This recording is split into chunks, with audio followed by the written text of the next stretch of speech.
The Lord be with you. A reading from the Holy Gospel according to Mark. As Jesus was leaving Jericho with his disciples and a sizable crowd, Bartimaeus, a blind man, the son of Timaeus, sat by the roadside begging. On hearing that it was Jesus of Nazareth, he began to cry out and say, "Jesus, Son of David, have pity on me." And many rebuked him, telling him to be silent. But he kept calling out all the more, "Son of David, have pity on me." Jesus stopped and said, "Call him." So they called the blind man, saying to him, "Take courage, get up, Jesus is calling you." He threw aside his cloak, sprang up, and came to Jesus. Jesus said to him in reply, "What do you want me to do for you?" The blind man replied to him, "Master, I want to see." Jesus told him, "Go your way, your faith has saved you." Immediately he received his sight and followed him on the way. The Gospel of the Lord. Praise to you, Lord Jesus Christ. Hi, this is Father Nick Smith, pastor of St. Patrick's in Perry.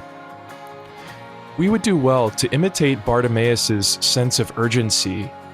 There is a kind of urgency about Bartimaeus' cry to the Lord. He sits by the roadside begging and will not be quiet until he is heard. Many around him tried to shut him up, tried to get him to stop crying out, but that only motivates him to keep going. Finally, Jesus does in fact hear him and calls him to come forward. Jesus then asks an interesting question. "What do you want me to do for you?"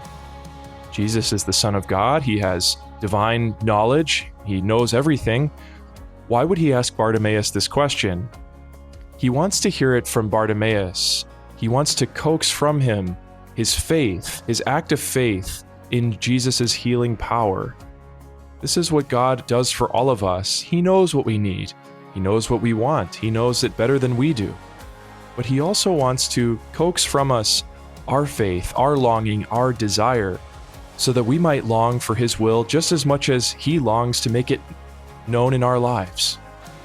So may we imitate Bartimaeus' faith with a great sense of urgency, crying out to God constantly for our needs, for the needs of those around us, knowing that we have a good Father who hears our every word.